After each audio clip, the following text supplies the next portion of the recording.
The metallic screech of my cell phone jolted me awake. Funny how bad news always finds a way to sound different.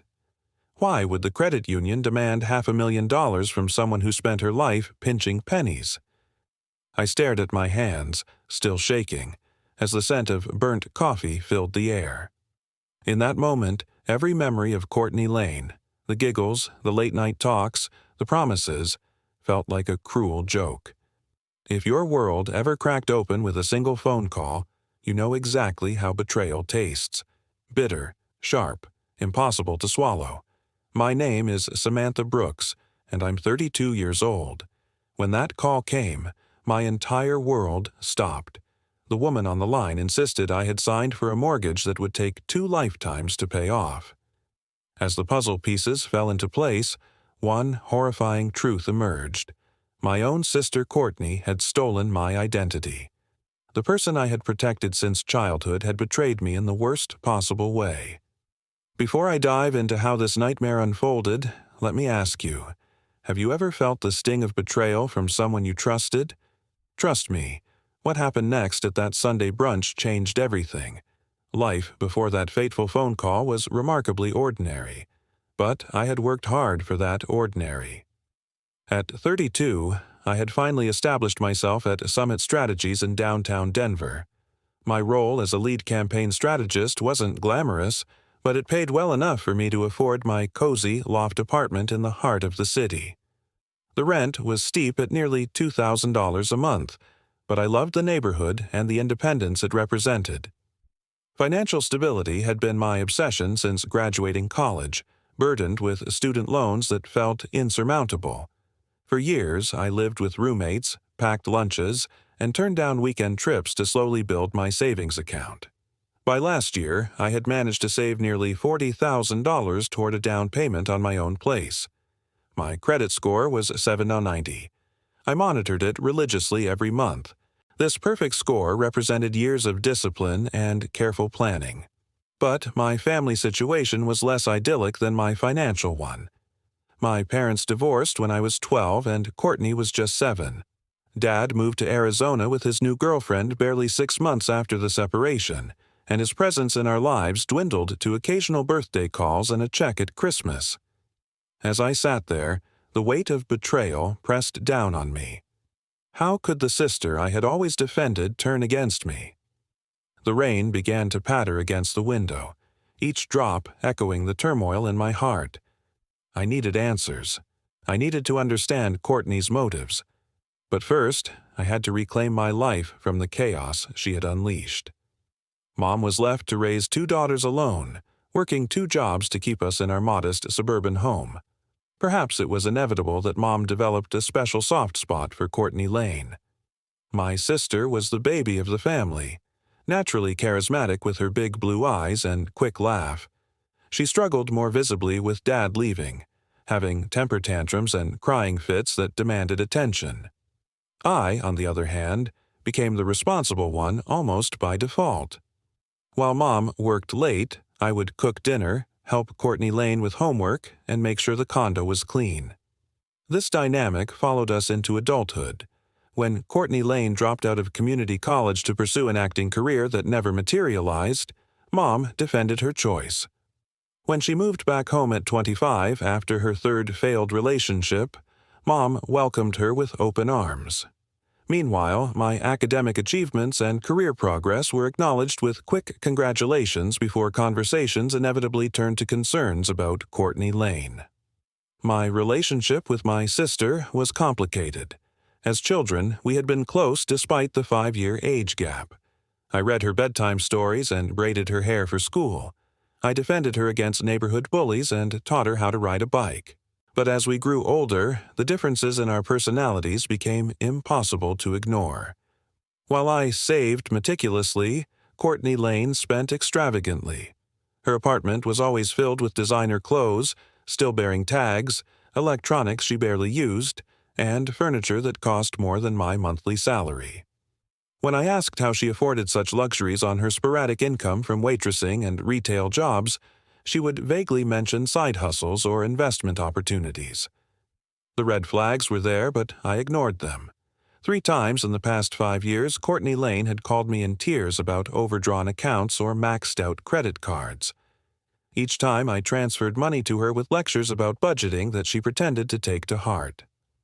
The last time, just 14 months ago, I had given her $6,000 to avoid eviction after she fell 3 months behind on rent. She promised to pay me back with interest. I never saw a dollar of it. 2 months before the credit union called Courtney Lane invited me for coffee at an upscale cafe downtown. She looked different, more polished in designer clothes with a new haircut that must have cost hundreds. She radiated excitement as she stirred her latte. "I finally did it, Mandy," she said, using my childhood nickname. "I bought a condo. I nearly choked on my coffee." "A condo? How? Where?" "Lake Forest," she said casually, naming one of the wealthiest Denver suburbs. 4 bedrooms, 3 baths, with a yard big enough for a pool next summer. The math did not add up. Last I knew, Courtney Lane was working part-time at a boutique on Michigan Avenue. "That is incredible," I said carefully. "How did you manage the down payment? Those houses are easily over $500,000. Courtney Lane waved her hand dismissively. "I have been saving. And James helped." Of course. James was apparently her new boyfriend, though strangely in the 6 months they had been dating, I had never met him. According to Courtney Lane, he was some kind of investment banker who traveled constantly. "He sounds generous," I commented. "We are in love," she replied, a defensive edge creeping into her voice. "He wants to take care of me." When I asked for her new address to visit, Courtney Lane changed the subject abruptly, asking about my boring job and tiny apartment in a way that felt newly condescending. We parted with a promise to schedule a housewarming visit that never materialized. Something about the conversation left me uneasy, but I pushed the feeling aside. My sister had always been dramatic and secretive, especially when things were going well for her. I assumed this was just more of the same. How wrong I was.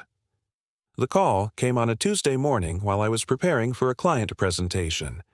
The number was unfamiliar, but I answered anyway, balancing my phone between my ear and shoulder as I sorted through presentation slides.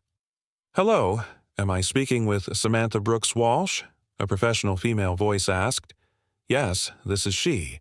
This is Patricia Miller from Lakeside Financial. I am calling regarding your mortgage payment, which is now 60 days past due." I froze. "I am sorry. There must be some mistake. I do not have a mortgage." There was a pause on the other end. "Miss Walsh, according to our records, you took out a mortgage for $568,000 for a property at 720 Oakage Drive in Lake Forest last November. The monthly payment is $3,412, and we have not received payment for January or February." My stomach dropped. That is impossible. I never purchased any property in Lake Forest. What followed was a 30-minute conversation that left me shaking. According to Patricia, I had not only signed mortgage documents for an expensive suburban home, but had made payments for the first 3 months before suddenly stopping. When I insisted there had been a mistake, she agreed to email me copies of the loan documents. 10 minutes later, I stared at my computer screen in horror. There, it was a complete mortgage application with all my personal information, my social security number, employment history, credit union account details, and a signature that looked remarkably like mine, but was not. The property address sounded vaguely familiar. I opened Google Maps and typed it in my hands, trembling. The street view showed a large, elegant, 2-story home with a circular driveway and professional landscaping. Then it hit me with sickening clarity. This was the condo Courtney Lane had been describing at our coffee meeting. I called in sick to work and spent the next several hours in a frantic investigation. I pulled my credit report, something I had not done in nearly 6 months. The mortgage was there along with 3 new credit cards I had never applied for. The memory returns with sharp detail.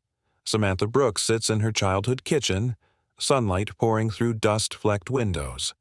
The scent of toast and burnt coffee twists in the air. Courtney Lane's laughter rings out, her face half hidden behind a cereal box. That same kitchen is where Samantha taught her sister how to balance a checkbook, passing over rough sheets of paper and sticky pens. Now, every sound echoes with hollow familiarity, betrayal painted over every ordinary thing. How could the sister she loved betray her so deeply? Panic clawed at Samantha's throat as she stared at her credit report, all maxed out at their limits of $10,000, $15,000, and $20,000. Her perfect credit score had plummeted to 520. Each call to the credit card companies told the same story. Cards opened in her name using her Social Security number, all linked to addresses in Lake Forest. The mailing address for statements had been changed online almost immediately after approval. Samantha sat on her couch, surrounded by printouts and notes, trying to process the enormity of what had happened. Her own sister had stolen her identity to purchase a condo and open credit accounts. She had forged Samantha's signature and used her spotless credit history to finance a lifestyle she could not afford. The betrayal was so profound, so calculating, that Samantha could barely breathe thinking about it. The next morning, she met with Diane Lopez, an attorney specializing in identity theft.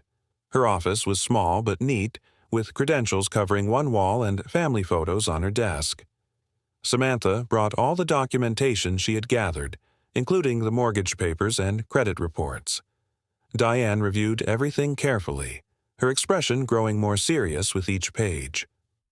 "This is one of the more extensive cases of identity theft I have seen," she said finally, "and unfortunately, when the perpetrator is a family member, it complicates things significantly." "What are my options?" Samantha asked, her voice hollow. "Legally, you have two paths. You can file a police report for identity theft, which would likely lead to criminal charges against your sister. Or you can try to handle this privately, getting your sister to admit what she did and assume the debt legally." Diane explained that without a police report, getting the fraudulent accounts removed from Samantha's credit would be nearly impossible. The banks and credit card companies would have no obligation to consider the debt fraudulent. Samantha would remain liable for over $600,000 of debt she did not create. Even with a police report, this would not resolve quickly. As Samantha left the office, the weight of her sister's betrayal pressed down on her. How could she reclaim her life, her identity, and her financial security? The road ahead was uncertain, but one thing was clear: she would fight to restore stability, no matter the cost. Diane warned, "We are talking months, possibly over a year to completely clear your credit. And if your sister actually contests the charges claiming you authorized her to use your information, it could become even more complicated." I left Diane's office with a decision to make that would change my family forever.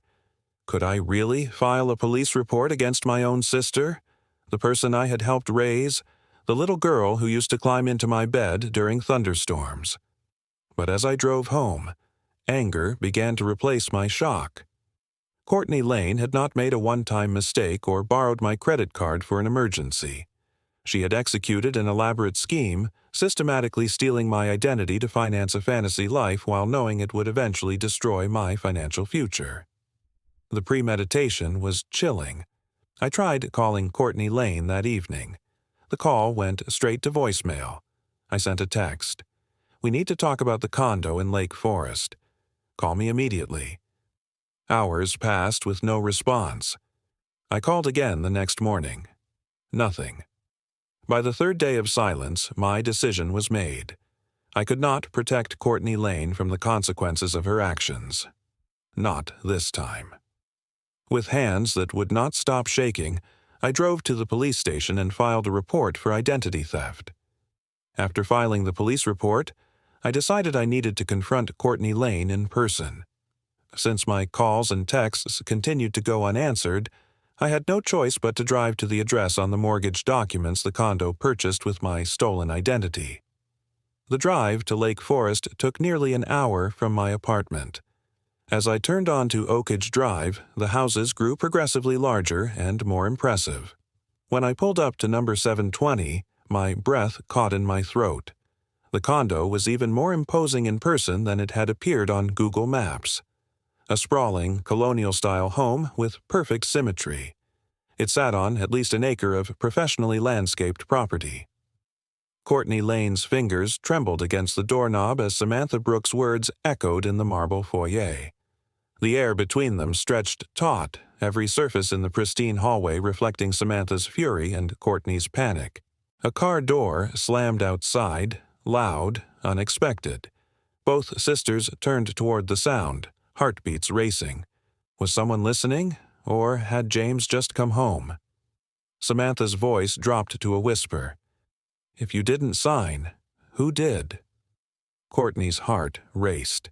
She felt the weight of her sister's gaze, the tension thick enough to cut. The scent of rain wafted through the open window, mingling with the polished wood and fresh paint. I told you, it's complicated, she stammered, her mind racing.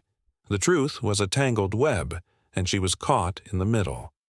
Samantha stepped closer, her eyes narrowing. Complicated? You stole my identity, Courtney. You've ruined my life. The accusation hung in the air, heavy and suffocating. Courtney's breath hitched. She had never intended for it to go this far. Desperation had driven her to make choices she never thought she would. Look, I was trying to survive, Courtney pleaded, her voice cracking. You don't understand what it's like to feel abandoned, to struggle every day just to make ends meet. The words spilled out, raw and unfiltered. She could see the flicker of empathy in Samantha's eyes, but it was quickly overshadowed by anger. Survive? By destroying me. Samantha shot back, her voice rising. You think this is just about money? It's about trust, family. The tension crackled like static in the air, each word a spark igniting the fire between them. Courtney's mind raced. She had to find a way to explain, to make Samantha see her side. I thought I could fix it.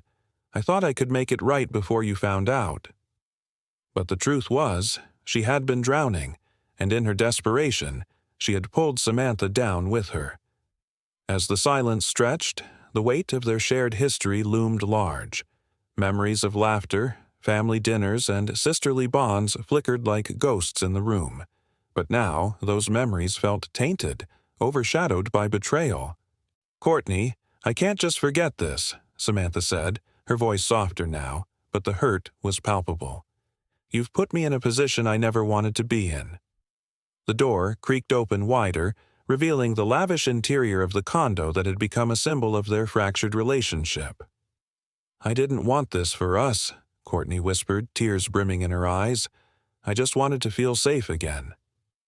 But safety had come at a cost, and now, standing in the doorway of their shattered trust, both sisters faced a choice, to fight for their bond or let it slip away forever. There were no personal photographs, no evidence of a male occupant, and several rooms contained furniture that still had tags attached. How could you do this? I asked, turning to face her in the expansive kitchen with its marble countertops and high-end appliances. You stole my identity. You committed fraud. Do you understand what you have done to my credit, to my financial future? You are being dramatic, Courtney Lane scoffed, though her eyes would not meet mine. Your credit will recover, and it is not like you were using it for anything important. Not using it. I have been saving for years to buy my own place, a tiny condo somewhere probably. Meanwhile, this condo has already appreciated almost $100,000. She gestured around proudly. I made a smart investment with my name and credit without my knowledge or permission. Courtney Lane's expression hardened. You have always been so selfish, Samantha Brooks. You have a good job and savings. I had nothing. Was I supposed to wait tables forever while you hoarded your perfect credit score like some kind of trophy? I was speechless.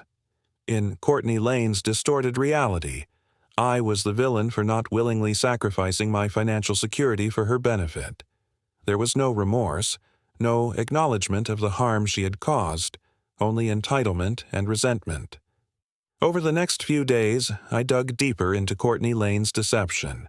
A former colleague who worked in real estate helped me access property records, revealing that James had never been part of the mortgage application. The down payment, nearly $60,000, had come from an account in Courtney Lane's name. How she had accumulated that much money became clear when I discovered through social media connections that Courtney Lane had been borrowing money from various friends and acquaintances, promising returns from investment opportunities that never materialized. One particularly illuminating conversation was with Caitlin, a former roommate of Heather's who contacted me after seeing my name in connection with the Lake Forest property. She told everyone she was engaged to an investment banker named James Caitlin, explained over coffee. She would show up with expensive gifts she claimed were from him, but I never saw them together. When I asked to meet him, there was always some excuse. Caitlin had loaned Courtney Lane $12,000 to invest in a startup James was advising. She never saw that money again, and when she pressed for repayment, Courtney Lane blocked her on all platforms. She was running a small-time Ponzi scheme, Caitlin concluded, taking money from new friends to pay back older ones, just enough to keep people from going to the police. But I guess she needed a bigger score. That bigger score had been my identity, my perfect credit history that had allowed her to secure a mortgage and credit cards. No credit union would have approved with her own financial history. The final blow came when my mother called her voice, shaking with anger. "How could you go to the police about your sister?" she demanded without preamble. My stomach dropped. "Mom, she stole my identity. She took out a mortgage and credit cards in my name without my knowledge. She made a mistake. She was desperate. That does not mean you turned family over to the police. A mistake, Mom. This was calculated identity theft to the tune of over $600,000. She said you knew about it. My mother insisted that you agreed to help her get started and then changed your mind." The lie was so audacious it left me momentarily speechless. That is absolutely false. I had no idea until the credit union called about missed payments. My mother's voice softened to the wheedling tone she had always used when asking me to accommodate Courtney Lane's needs above my own. "Surely there is another way to resolve this. She is your sister. Family helps family. Where was this family loyalty when she was stealing my identity?" Samantha Brooks stood in her living room, the faint scent of lemon furniture polish mingling with dust motes dancing in a beam of late afternoon sun. Her mother's voice echoed from a distant memory, stern yet pleading. Samantha, just 10 years old, clutched a torn report card while her sister Courtney Lane hovered silently, guilt hanging thick in the air. The taste of disappointment lingered, sour like spoiled milk. Now, the weight of sacrifice settled heavily on her shoulders once more. Why does family loyalty only flow one way, she thought, her heart racing. The phone call from her mother had shattered her resolve. "Samantha Jean Walsh," her mother had snapped, using her full name as if she were still a child in trouble. "You need to drop these charges. Think about what this will do to Courtney Lane's future." "What about my future?" Samantha shot back, her voice trembling with anger. "With this debt and destroyed credit, you think I'll just manage?" "You always do," her mother replied, dismissing her pain. "Courtney Lane is more vulnerable." The conversation ended, leaving a heavy silence that echoed in her ears. For the first time, Samantha felt a fierce determination rise within her. She was done sacrificing her well-being to protect Courtney Lane from the consequences of her actions. After the confrontation, Samantha knew she needed more than just legal advice. She scheduled an appointment with Marcus Daniels, a financial advisor specializing in identity theft recovery. His office, perched high in a downtown Denver skyscraper, offered a stunning view of the city, but today it felt like a prison. Clutching her folder of documents like a lifeline, she braced herself for the news. "The impact of this kind of identity theft is far-reaching," Marcus explained, his tone serious. "Beyond the immediate debt, we're looking at 3 to 7 years of credit impacts. This will affect your ability to rent apartments, finance a car, and even get certain jobs." He pulled up a projection on his computer, revealing a stark contrast between her financial future with and without the fraudulent debt. The numbers were devastating. "Even if we manage to remove these accounts, the damage to your credit score will linger," he continued. "We'll need to dispute with all 3 credit bureaus and contact each creditor with copies of the police report. It's going to be a lengthy battle." Samantha felt the weight of the world on her shoulders, but she also felt a flicker of hope. She was ready to fight back, to reclaim her identity and her future. The journey ahead would be tough, but she was determined to restore her stability and understand her sister's motives. After all, family should never come at the cost of one's own life. The muggy air of a July evening clung to Samantha Brooks as she gazed out her kitchen window. The cicadas hummed in a relentless chorus, punctuating the space between her sister, Courtney Lane's nervous laughter, and the sinking feeling that wrapped around her heart. At the dinner table, Courtney toyed with a cheap plastic bracelet, her nervous fingers betraying the desperation hidden behind her hollow jokes. Samantha counted her savings on her phone, each tap echoing the pang of anxiety lodged at the back of her throat, sharp like the clatter of forks against plates. It was a night that felt oddly foreboding.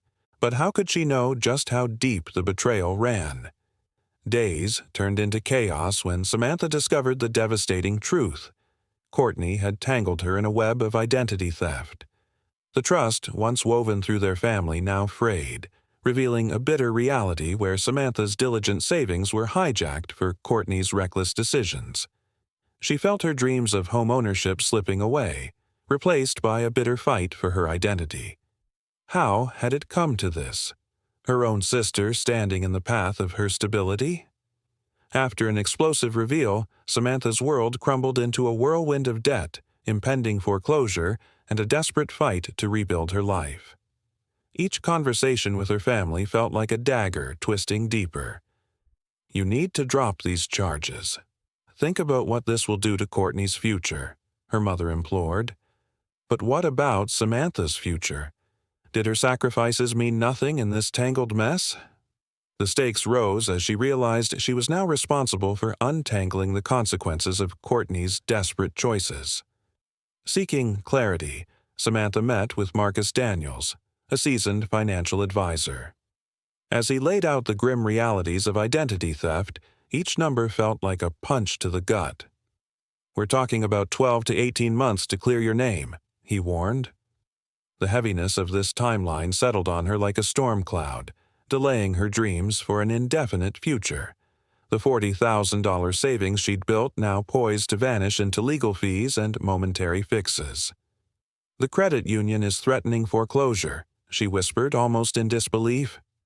Samantha left Marcus's office not just with a plan, but a heart weighed down by anger and uncertainty. Why did she have to prove she was a victim? Armed with a newfound determination, she returned to the police station ready to step into battle mode. Detective Sarah Collins, pragmatic yet understanding, outlined the complexities of family fraud. "Your sister is denying everything," she said softly, and for the first time, Samantha felt the weight of isolation in this fight. As she sat across from the detective, she realized, in this twisted family drama, trust had become a currency more valuable than gold. How could she reclaim not just her identity, but also the sister she once believed would always have her back? The journey ahead would be fraught with challenges, yet Samantha knew she had to unearth the truth, not just for herself, but for the family that always seemed beyond her grasp. Perpetrators often exploit family loyalty to escape justice. They assume that victims, burdened by blood ties, will choose family over accountability. As I sat in the dim police station, the sterile light prickling my skin, a chill danced down my spine.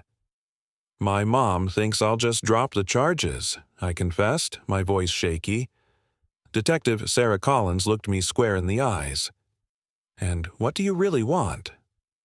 That question hit harder than a freight train. What did I want? I'd been coasting through chaos, simply trying to clear my name. "I want my financial identity back," I admitted, pausing as the reality of my sister's betrayal settled in.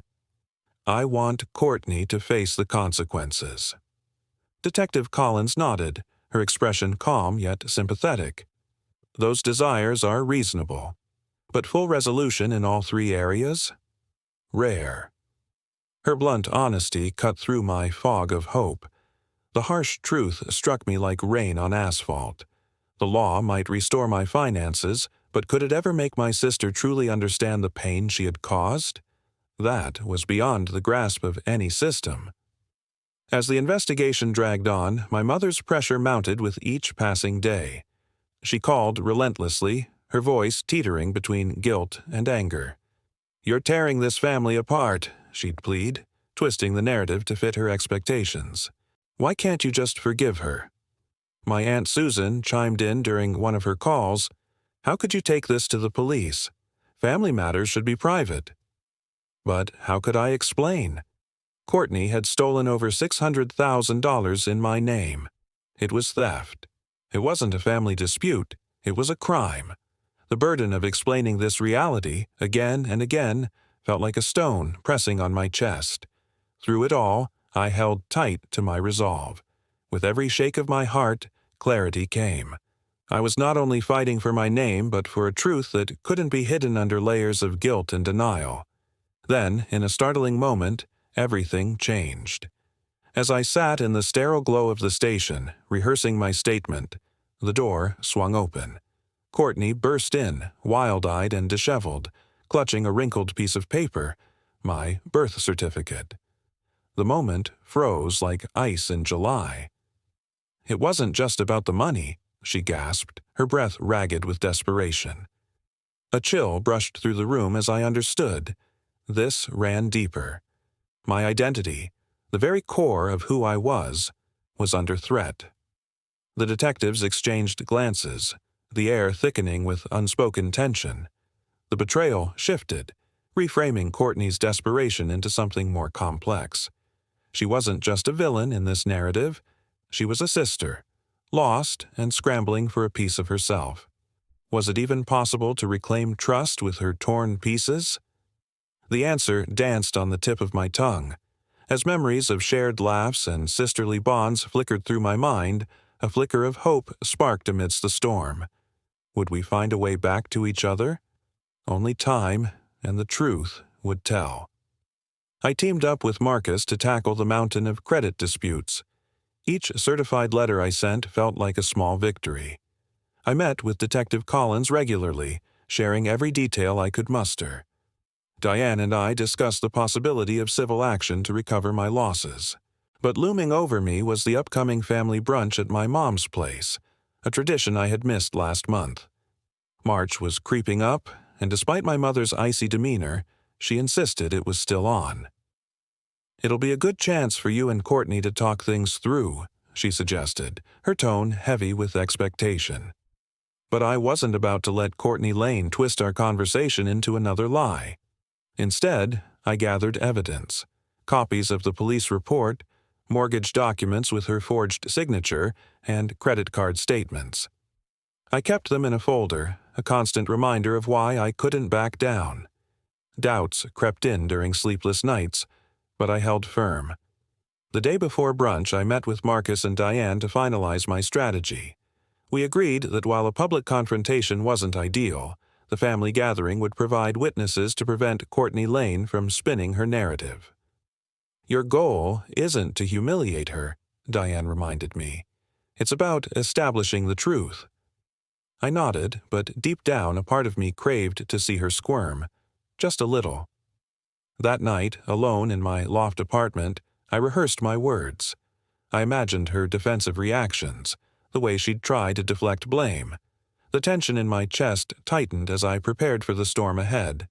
Would I finally get the answers I needed? Or would Courtney Lane twist the story again, this time with everyone watching? The documents, crisp with accusation, sat heavy in my bag. The silence of my apartment felt loaded, like the calm before a thunderstorm. I could almost smell the rain, a reminder that change was coming.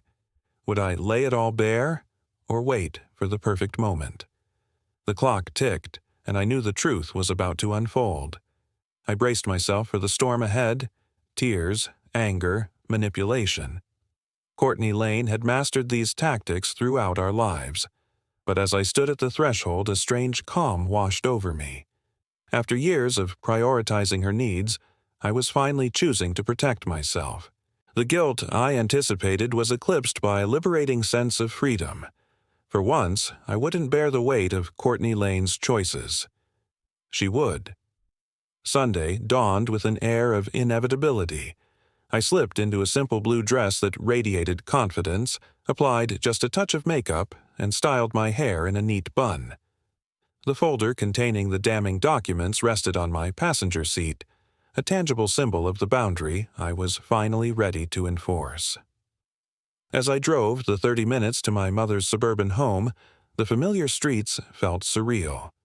Arriving, I noticed several cars already parked in the driveway, including a rental that I guessed belonged to Courtney Lane. Her luxury SUV would have raised too many questions about her financial situation. My mother's condo was modest, yet well-kept, the same place where Courtney Lane and I had shared countless memories. Walking up the familiar path to the front door, I felt a dissonance between the comfort this home once offered and the confrontation looming inside. When my mother opened the door, her tight smile didn't reach her eyes. "Samantha Brooks, I'm glad you came," she said, though her tone suggested otherwise. The living room buzzed with familiar faces. My Uncle Robert, Aunt Susan, Cousin Tyler and his wife Kayla, and Gloria, my mother's longtime friend. They greeted me with varying degrees of warmth, their expressions hinting they sensed some tension, but likely not the full story. As I stepped inside, the scent of freshly baked pie mingled with the faint rustle of leaves outside. Would this be the day I finally uncovered the truth? The folder felt heavy in my hand, a reminder of the stakes.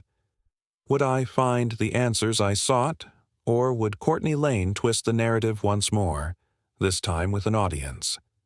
The silence in the room felt charged, like the stillness before a thunderstorm.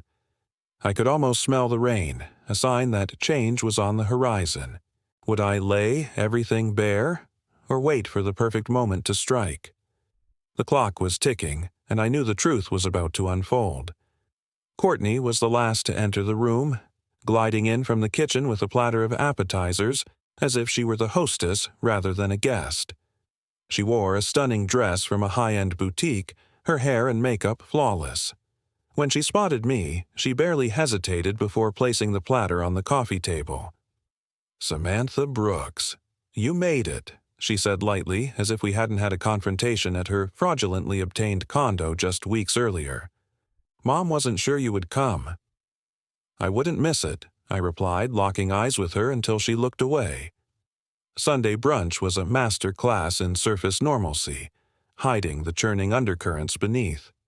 My mother had prepared her standard feast: roast chicken, mashed potatoes, green beans with almonds, and her famous dinner rolls. The conversation flowed around safe topics: current events, Tyler and Kayla's plans for a kitchen renovation, Aunt Susan's recent vacation. I remained mostly silent, responding only when directly addressed, my mind racing. Courtney, on the other hand, was uncharacteristically animated, dominating the conversation with tales of her work, her social life, and vague references to her boyfriend, James, who was traveling for business again.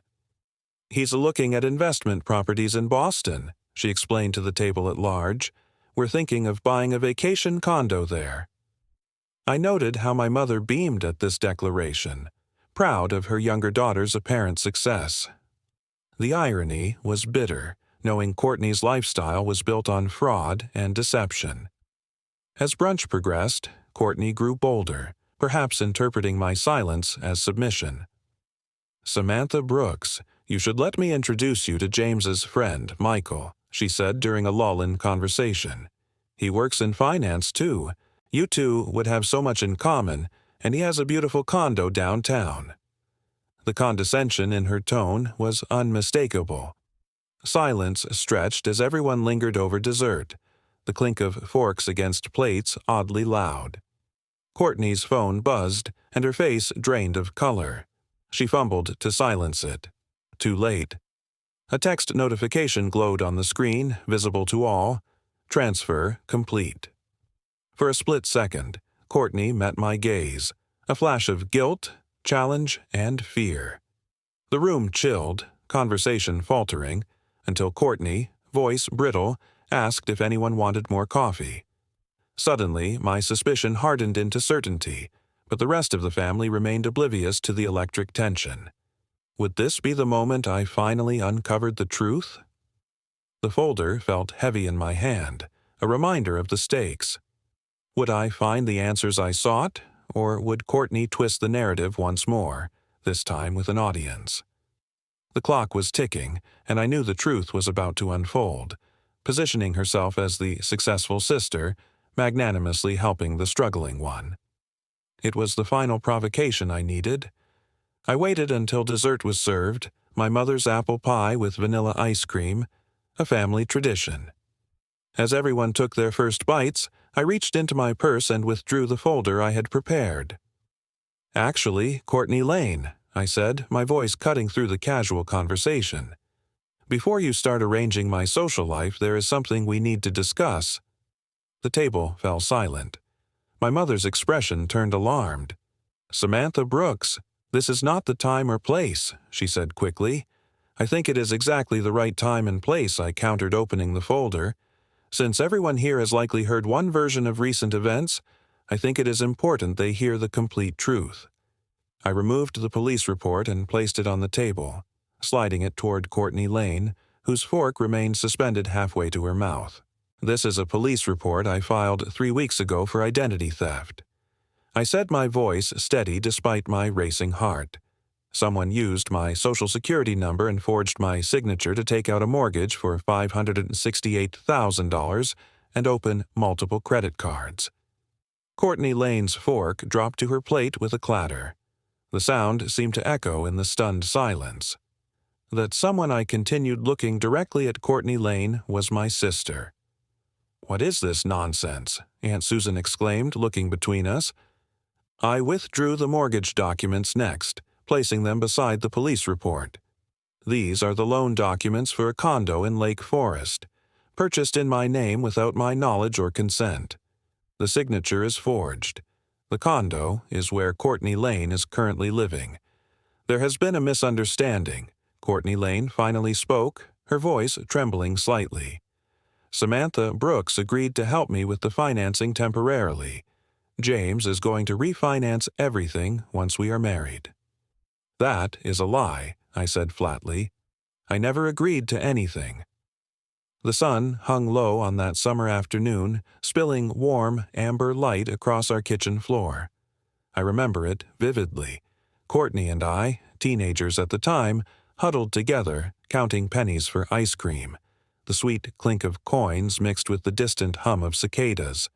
We shared laughs, carefree and full of hope. Then, just as the scent of melted vanilla filled the air, her voice cracked, and she revealed her struggles at school. The worry pricked at me then, but trust held us close. Now, that bond feels sharp and plastic, like a memory blurred by betrayal. I didn't know it then, but that future betrayal was lurking, waiting to pounce. Just a few months back, the call from the credit union shattered my illusions. "Miss Brooks," the voice had said, "you have missed payments." Confusion morphed into horror as they outlined the identity theft that had robbed me, not just of my name but my entire financial stability. All signs pointed back to Courtney, my own sister, and I wondered, how could she betray me like this? At a Sunday brunch last week, the air was thick with sweet apple pie and tense silence as I confronted her. "Before you start arranging my social life, there's something we need to discuss," I declared, pulling out the folder. Everyone's forks halted, eyes widened in disbelief. I laid out the police report in front of my family. "Someone used my Social Security number to take out a mortgage for $568,000, I stated flatly, holding her gaze. Silence descended, only to be pierced by the sound of her fork clattering to her plate. "That someone," I continued, "is you." Our mother's eyes flared with alarm. "This isn't the place for this." But how could I stand silent? "This is fraud." Tears welled in Courtney's eyes, but the truth was there, glaring at us in the harsh light of day. I was desperate, she fractured, but I countered, you had months to come clean. The tension thickened when Uncle Robert leaned in, his tone serious. Is this true, Courtney? I watched her expression flicker, momentary panic followed by cold calculation. You made 3 months of payments, I pointed out. This wasn't a mistake, it was a scheme. And then I dropped the bombshell. I've talked to your friends. Loans for investments that never materialized. Sounds familiar? Chaos erupted. Voices clashed as disbelief and questions filled the room. But among the turmoil, I noticed her shifting gears, calculating her next move. Fine, Courtney finally shouted, silencing the table. What would she say next?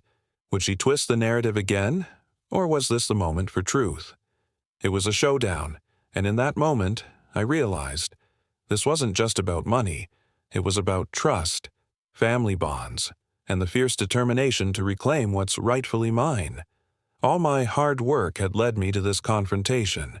I could almost taste the resolve, bitter yet invigorating. Where would we go from here? Only time would tell. Yes, I used Samantha Brooks's information for the mortgage, but only because she always had everything handed to her while I struggled. Handed to me, I repeated incredulously. I worked 2 jobs through college. I lived with roommates for years to save money. I built my credit score through careful planning and sacrifice. You were always the perfect one, Courtney Lane spat. Perfect grades, perfect job, perfect credit. Do you know what it is like living in that shadow? Mom made it clear you were the responsible one, the successful one. So, you decided to steal my identity because you were jealous? I asked, genuinely bewildered by her reasoning. I decided to take what I deserved. Why should you hoard a perfect credit score when I needed it more than you did? You were not even using it for anything important. The raw entitlement in her voice stunned the table into silence. Even my mother looked taken back by the naked resentment in Courtney Lane's justification. Courtney Lane, Uncle Robert said slowly, what you did is not just morally wrong. It is a serious crime. Identity theft involving this amount of money could mean jail time. No one is going to jail, my mother interjected frantically. This is a family matter that we will resolve privately. It stopped being just a family matter when she committed fraud, I said firmly. The investigation is already underway. The mortgage company and credit card companies are cooperating with the police. Courtney Lane's composure finally cracked completely. You would really send your own sister to jail after everything I have done for you? The absurdity of the question might have been laughable if it were not so infuriating. What exactly have you done for me, Courtney Lane? Name one thing. She faltered, unable to produce a single example.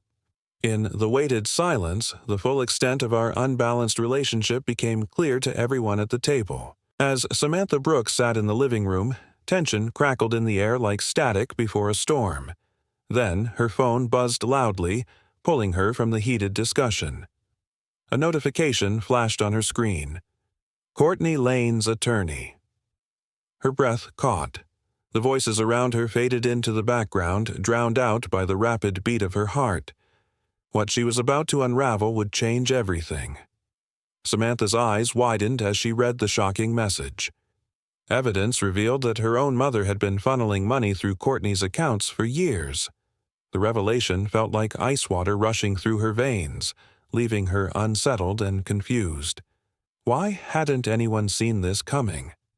Every betrayal echoed in Samantha's mind, snapping the illusion of family loyalty like a fragile twig beneath foot.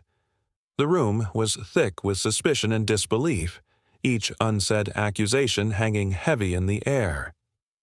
Dad, do you even realize the depth of this? Samantha demanded, voice barely concealing her frustration. Was she just pretending to be neutral all this time? The sharp scent of rain from outside mixed with the tension inside as they all grappled with the swift collapse of trust. Each past argument replayed, reframing their entire history. Courtney, desperate and cunning, stood defiant against the oncoming storm. Excuses tumbled from her lips, each more implausible than the last. I only used your info because you had it easy, she snapped, the bitterness of envy in her tone. The room erupted in disbelief. Rich in desperation, yet poor in ethical standing, she was cornered, but still didn't recognize the weight of her choices. How can you justify this? Uncle Robert's voice was calm, yet firm. Stealing your sister's identity isn't just wrong, it's a crime. The tension deepened as their mother interjected, frantically waving her hands. This is family, we'll handle it. But Samantha stood her ground. Family? Not when fraud's involved. As Samantha prepared to leave, Courtney made a last-ditch effort, desperation seeping into her words. Just drop the charges. I'll pay everything back. But how, Samantha wondered, when everything was spiraling out of control? The walls around Courtney had crumbled, and even she had to face the harsh truth of the chaos she created. What do you want from me? Courtney asked, vulnerability cracking through her defiance, her voice fading under the weight of reality. I want you to own up, Samantha replied, her tone firm yet laced with a sense of resolution that quelled the storm inside her. Your actions have consequences. It's time to stop lying. As she made her exit, a heavy burden lifted slightly. The weeks following that dinner were a blur of frustration, legal battles, and tears. But with each passing moment, Samantha felt a glimmer of strong will growing within her. She wasn't just fighting for herself, she was reclaiming her life. Would she rise from these ashes and find clarity, or would the complexities of family bind her heart in chaos forever? Only time would reveal the answers. Detective Collins called 3 days after the confrontation to inform me that Courtney Lane had been arrested and charged with identity theft, forgery, and fraud. The amount involved elevated the charges to felony level with potential penalties, including significant fines and prison time. She is cooperating now, Detective Collins explained. She has provided a full statement admitting to using your information without permission and forging your signature on the documents. The news brought a complex mixture of relief and sadness. While Courtney Lane's confession would significantly streamline the process of clearing my name with creditors, the reality of my sister facing criminal charges was still difficult to process. What happens next? I asked. She will be arraigned next week. Given that this is her first offense and she is cooperating, her attorney will likely negotiate a plea deal. She is currently out on bail. I later learned that my mother had mortgaged her own home to post Courtney Lane's $50,000 bail, a fact that was not surprising, but still painful. Once again, my mother had committed her resources to rescuing Courtney Lane without hesitation. The legal consequences were just the beginning. As Marcus had predicted, resolving the financial aspects of Courtney Lane's fraud proved to be a long and arduous process. Even with the police report and Courtney Lane's confession, each creditor had its own procedures for fraud claims requiring multiple submissions of documentation, notarized statements, and endless phone calls. The mortgage company was particularly challenging. While they acknowledged the fraud, the foreclosure process on the Lake Forest condo continued with my name still attached to the proceedings. Marcus explained that until the title could be legally cleared, the foreclosure would show in public records associated with my name, further damaging my credit in the short term. We need to be patient, he reminded me during one particularly frustrating meeting. Samantha Brooks sat in her dimly lit apartment, exhaustion weighing heavily on her shoulders. The sterile glow from her laptop illuminated her furrowed brow as she scrolled through her credit report. Heart pounding, she felt the heat of betrayal rising within her. Her phone dinged, breaking the silence. A message from a stranger named Sam. Your sister's not alone.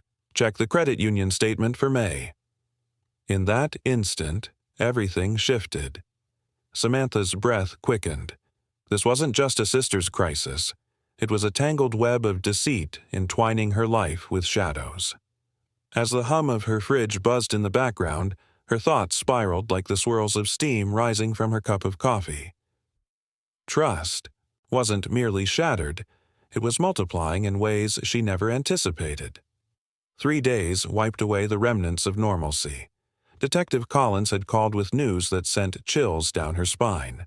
Courtney Lane, her sister, had been arrested. The charges: identity theft, forgery, fraud, felonies. Each word reverberated in the hollow space of her heart, mixing relief with the bitterness of familial loyalty betrayed. "What happens next?" Samantha's voice trembled. The detective explained the potential for a plea deal while revealing the painful truth that their mother had mortgaged her home to bail Courtney Lane out. Was it worth it? Had Courtney Lane's betrayal blinded them all? By week's end, Samantha found herself in an uphill battle against the system. The resolve of a seasoned warrior fueled her, though the process was a torturous labyrinth. While one credit card company finally wiped the fraudulent account from her records after 8 relentless weeks, others stuck to sluggish bureaucracy. "Be patient," her lawyer, Marcus, reminded her gently amidst frustration-riddled conversations with creditors. With each small victory, the familial rift widened. Conversations with her mother dwindled to cold exchanges. All focus turned to Courtney Lane's defense. "You did the right thing," Tyler, her cousin, assured her over coffee one afternoon, giving a glimmer of affirmation to her choices. Yet most in her circle couldn't grasp the emotional turbulence she navigated, leaving her feeling drained and isolated. Amid all this chaos, life outside continued.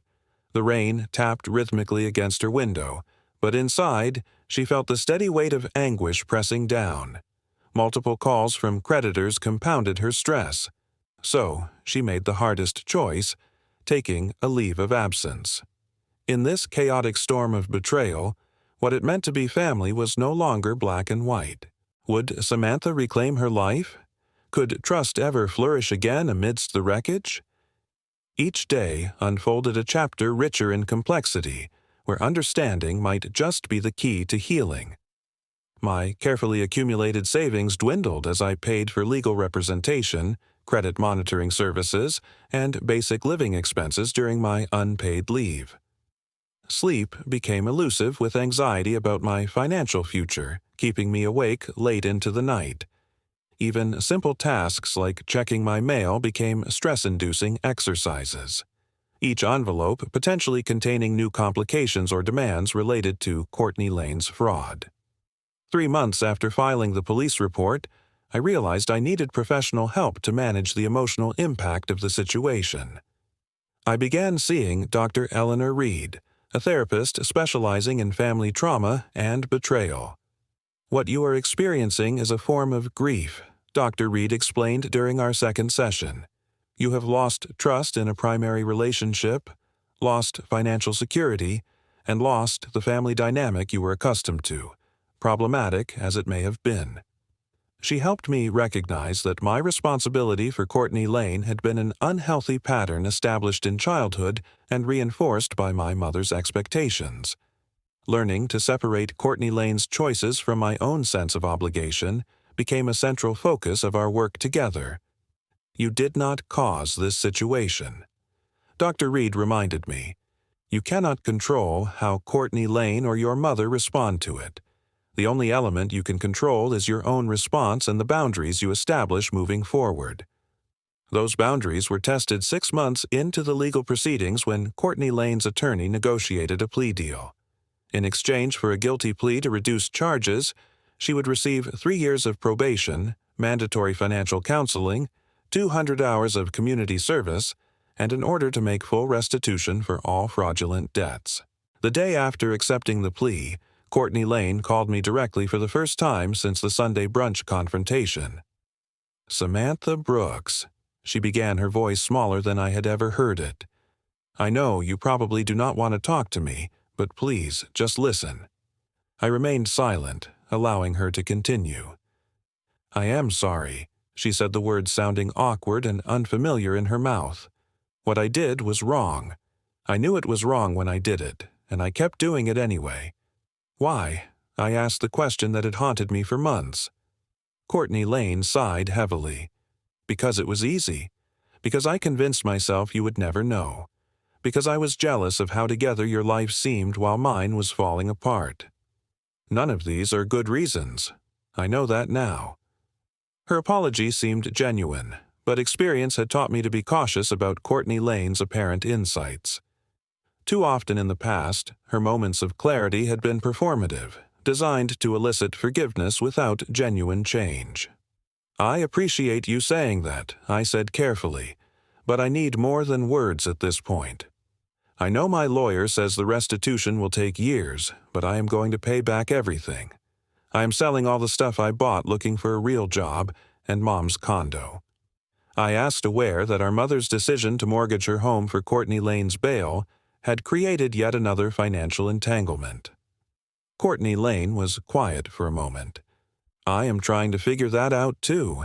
She should not lose her condo because of me." The conversation ended without resolution or reconciliation, but it represented a small step toward acknowledgement of reality, a quality that had been notably absent in our interactions throughout adulthood. As the one-year mark of the initial discovery approached, I had managed to clear about 60% of the fraudulent debt from my credit report. The foreclosure on the Lake Forest condo had been completed with the legal documentation properly noting the fraud. 2 of the 3 credit cards had been fully resolved, with the third still in dispute. My credit score had recovered partially, though it remained well below its previous level. The financial experts estimated another 6 to 12 months before my credit would be fully restored. Samantha Brooks sat at her childhood kitchen table, sunlight slanting onto the worn wood. The scent of coffee mixed with that old linoleum sparked memories, both sweet and bitter. Her mother's laughter, once a melody of comfort, now echoed strangely as she heard it on Courtney Lane's phone while they planned their next steps. It felt like warmth curdling into distance. The metallic taste of betrayal lingered in the air, an unsettling reminder of how everything had unraveled.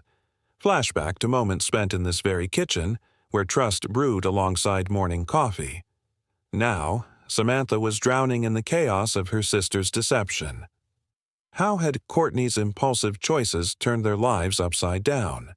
Could the betrayal from the one person Samantha should have relied on ever be mended? As days turned into weeks, the tension mounted. Samantha felt her world shift beneath her feet. Courtney, desperate and resourceful, had concocted a web of lies, all while Samantha was tackling financial nightmares caused by stolen identities. The weight of their family history hung heavy between them. Was this how family love manifested in modern times? Through secrecy and guilt? Time passed slowly, but Samantha was determined. She was not just fighting to rebuild her credit score, she was striving to reclaim her sense of self. Each painful conversation with her mother felt like a delicate dance around unspoken heartbreak. Were they all trapped in this cycle of hurt, unable to move forward? Dr. Reed guided Samantha, reshaping her perception of forgiveness. It wasn't about pretending it didn't happen. It was about releasing the burden of anger while still keeping her heart safe. How could Samantha accept what was lost while crafting a future worth fighting for? Over a year after that life-changing phone call, she found herself in Marcus Daniels' office, heart racing. "Congratulations, Samantha," he said, handing her that sacred document. "The last fraudulent account has been removed from your report. Your score is back in the excellent range." As the numbers danced on the paper, tears brimmed in her eyes. Was this the moment when her journey toward healing began? With each obstacle she faced, Samantha stepped closer to the life she yearned for. She understood that the road toward restoration was long, but now, as she stood with her head held high, it didn't feel so insurmountable. Would she ever fully recover from the betrayal? Time would tell, but one thing was certain. She was ready to reclaim her life. The number on that paper wasn't just a credit score, it was my lifeline, a symbol of reclaiming my lost identity and financial future after months of turmoil. "Thank you," I whispered, my voice thick with emotion. Marcus smiled, genuinely understanding this pivotal moment. "You did the hard work. You didn't give up when most would have." As I stepped out into the bright spring sunshine, a weight lifted off me. I felt lighter, freer than I had in ages. Yet, while Courtney Lane's fraudulent mess had been untangled, the emotional fallout continued to ripple through my life. My family dynamics were now a patchwork of cautious interactions and underlying tension. Monthly calls with my mother felt deliberate, like walking on glass, as we skirted around topics that once defined our bond. It was bittersweet. The close connection we had seemed forever out of reach. But with time, raw anger softened into a painful acceptance for both of us. Aunt Susan was slowly coming around, acknowledging my pain, particularly after Courtney Lane confessed her wrongdoings in court. I appreciated the support from Uncle Robert and Tyler. They still reached out, inviting me to family events, even when the air was thick with unspoken tension between my mother and Courtney Lane. And Courtney Lane. Oh, how our relationship had flipped like a coin. The blind trust I had always given her vanished. Instead, cautious conversations replaced our old familiarity. 9 months into probation, Courtney Lane now worked a basic retail job, living in a modest apartment funded in part by our mom. True to her promise, she'd started making small restitution payments. But let's be real. At this pace, it would take her decades to pay back even a fraction of what she owed me. I had come to terms with the painful truth. I might never see a dime of that stolen money again. But was it really about the cash in the end? What mattered more was witnessing Courtney Lane's gradual change. Her behavior began to shift, revealing a glimmer of the sister I once knew. Could this transformation be a sign of hope? Or would the shadow of her past always loom over us? Only time would tell. A thick tension hung in the air, wrapping itself around Samantha Brooks as she stared at the credit union statement in her hands. Her sister, Courtney Lane's name screamed back at her, linked to a transfer that led down a dark rabbit hole of secrets. The faint scent of Courtney's musky perfume lingered like a haunting reminder. Was this a calling card of betrayal? All the hard work, the late nights, her life had been one careful arrangement shattered in an instant. The illusion of family security unraveled, leaving Samantha gasping for clarity. But what if there was more to this story than meets the eye? Suddenly, we shift to Courtney's perspective. Her trembling hands revealed a truth woven with desperation, not malice. A need for connection pierced through the chaos. In a world where financial insecurity throbbed like an open wound, what choices could a sister make when abandoned? Days turned into weeks, and the aftermath of betrayal transformed both women. Samantha's life was no longer the same. The experience forced her to explore the roles they played in their family's complex dynamics. Through therapy, she began forging healthier boundaries that once seemed impossible in an emotionally fractured family. Yet, as she navigated this new landscape, the ache of what once was lingered still. At work, Samantha found renewed energy, pushing through challenges that seemed insurmountable. A promotion came, stabilizing her finances. But how could she feel secure when her past left her vulnerable? She learned to fortify herself, spreading her savings across accounts, monitoring her credit like a hawk. Homeownership remained a dream, delayed but not forgotten. Then, on a typical morning at a local coffee shop, everything shifted once again. She froze when she spotted Courtney in line. Did they dare to face each other? Samantha Brooks. Courtney finally broke the silence. Hi, Courtney Lane. The use of old names felt like shadows of their past, the awkwardness wrapping around them like a damp fog. Could this be a moment of healing? As they shared tentative words over steaming lattes, rays of morning sun danced on the table, a glimmer of hope amidst the uncertainty. Could the bond between two sisters weather the storm of betrayal? Would the healing they sought even begin to bridge the chasm dividing them?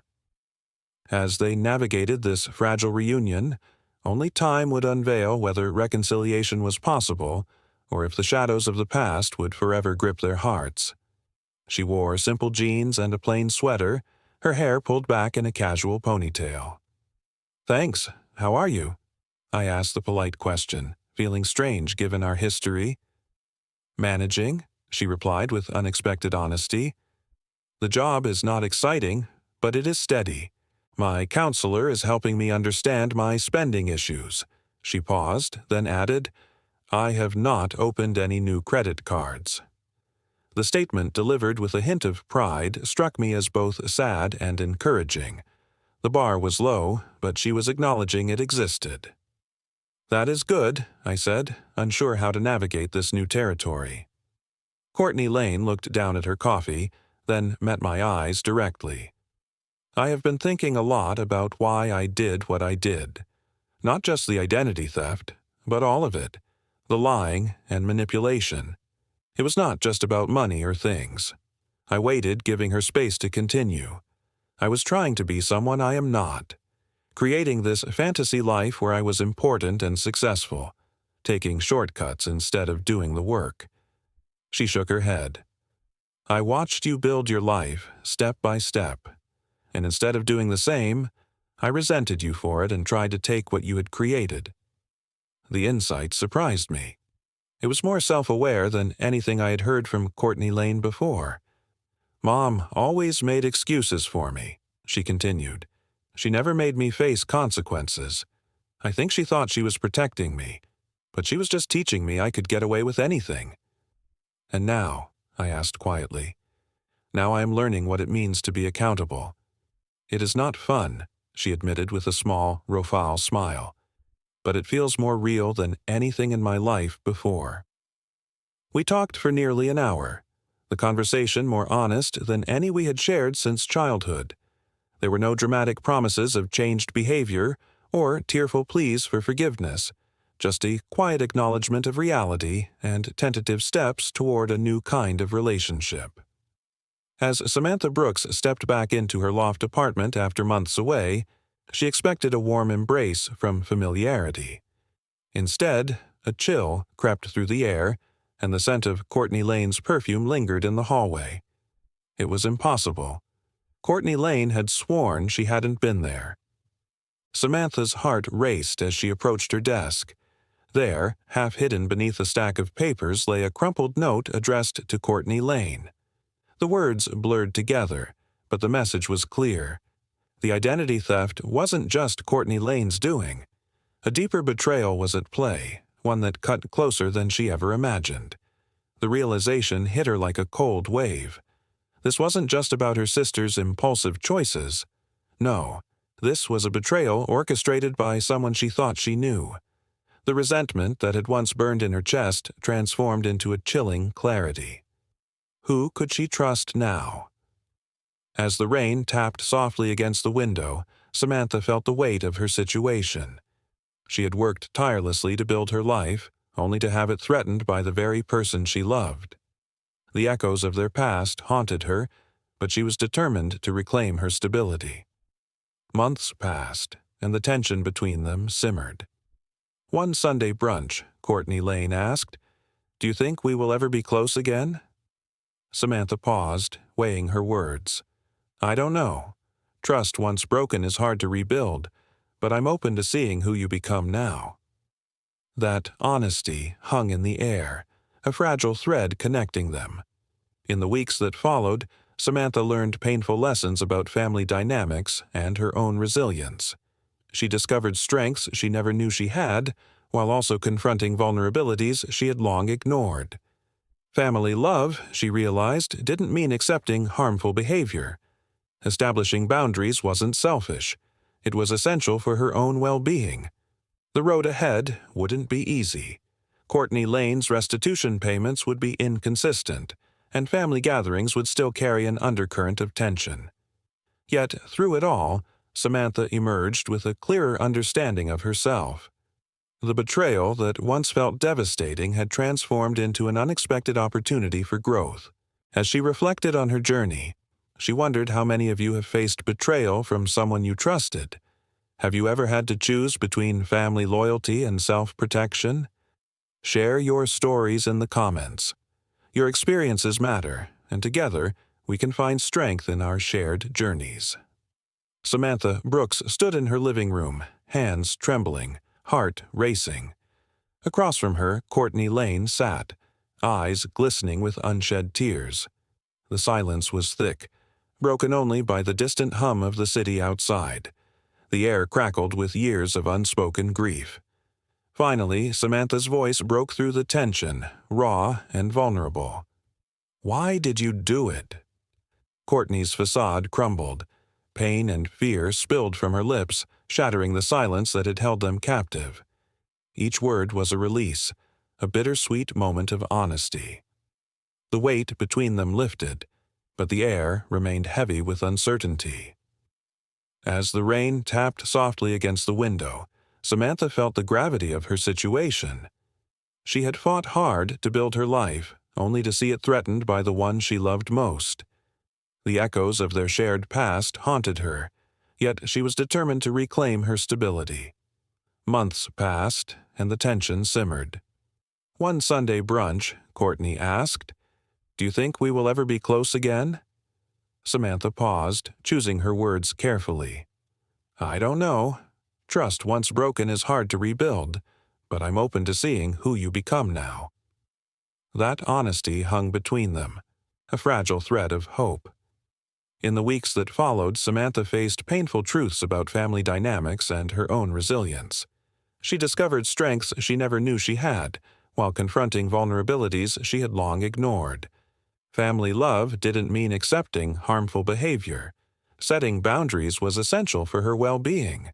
The road ahead wouldn't be easy. Courtney's restitution payments would be inconsistent, and family gatherings would still carry an undercurrent of tension. Yet, through it all, Samantha emerged with a clearer understanding of herself. The betrayal that once felt devastating transformed into an unexpected opportunity for growth. As she reflected on her journey, she wondered how many of you have faced betrayal from someone you trusted. Have you ever had to choose between family loyalty and self-protection? Your experiences matter, and together, we can find strength in our shared journeys. Thank you for listening, and remember, protecting yourself is not selfish. It is essential.